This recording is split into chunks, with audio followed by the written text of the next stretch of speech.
illegal birds, 2 peregrine chicks, which were not in particularly good condition. Now, he lied to either the DOE or to us. He said, unencouraged on a number of occasions, these are wild birds. He had previously said to the DOE that he'd bred them, and they were sisters.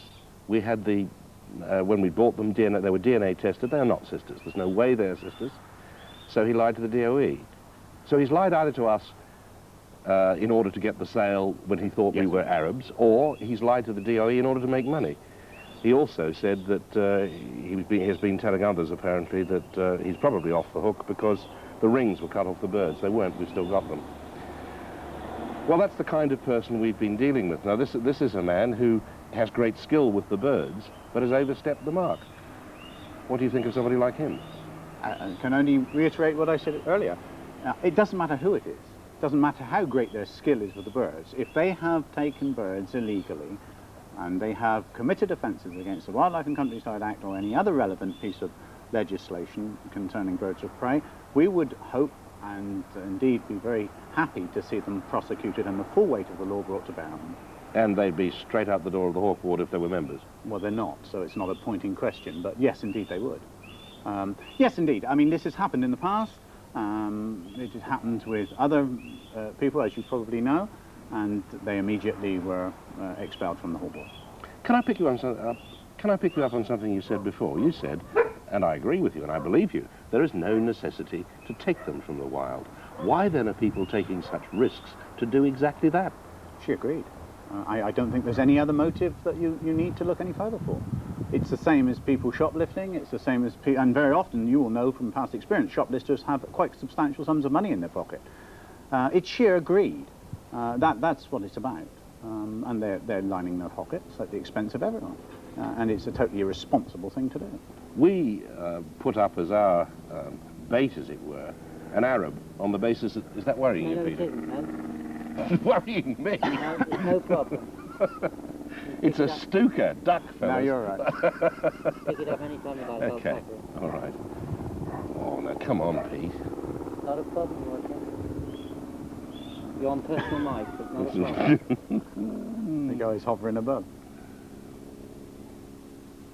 Can't even hear it on the... Okay, all right, let's go then. I'll rephrase it slightly anyway. Okay, right.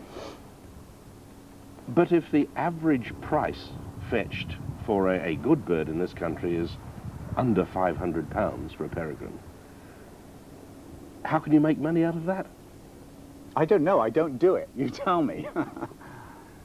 So the theory that we took up, that the market is the Gulf, where birds will fetch £15,000, £20,000, seemed to us the right one to follow, and certainly people like Martello fell for it, hook, line and sinker.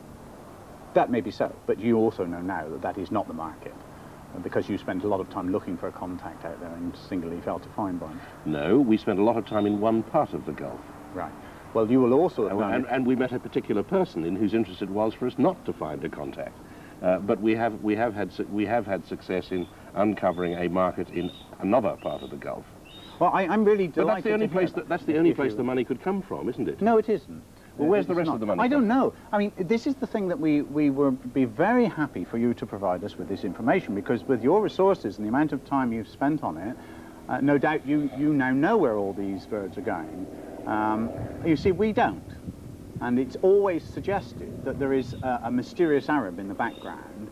Now, those of us who have anything at all to do with Arab hawking will know jolly well that the Arabs are interested in Saker falcons primarily, and they're interested in Jura falcons, and their interest in peregrines is very small indeed.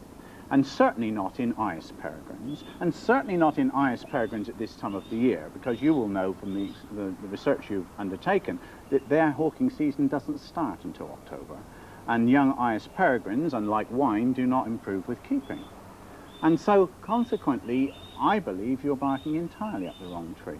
And so do the Arabs, who incidentally are very annoyed about the fact that they're continually getting the blame for being the bad guys in this thing. We've not a shred of evidence, and no one else has ever provided a shred of evidence to suggest that large numbers of peregrines are going to the Arabian Peninsula. We're not suggesting large numbers are going, but It is a fact, and the shipping records show that some of them go via Pakistan, where they are described then as something else, and then they get out to the Gulf. But it is that market that sets the price.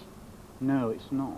Well, that's It's what not we're, that market that sets the that's what price. we're told. No, because that market is for a specific product, and you're not offering that product off of a Scottish rock face. The product that the prices that are being paid, large prices are paid for some birds in parts of the Gulf, you're quite correct. But it's for Saker falcons. And we don't have Sakers indigenous in this country, as you know.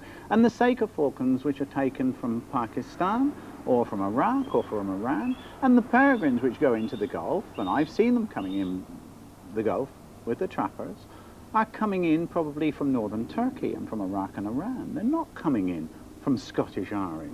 Well, they're very different looking birds, though, the ones that come from Iraq and Turkey, aren't they? There are differences, yes indeed. You watch our film, you'll see some Scottish ones. I'm sure you'll recognise them. Well, you know, you have the advantage of me there. I've not been able to see your film before the interview, so I don't know. That they are there, and we are told by sources close to Mr. Cuspert, whom we also interviewed, whom I'm sure you know of, described as the biggest dealer in birds of prey in Europe, that's where a lot of his money comes from.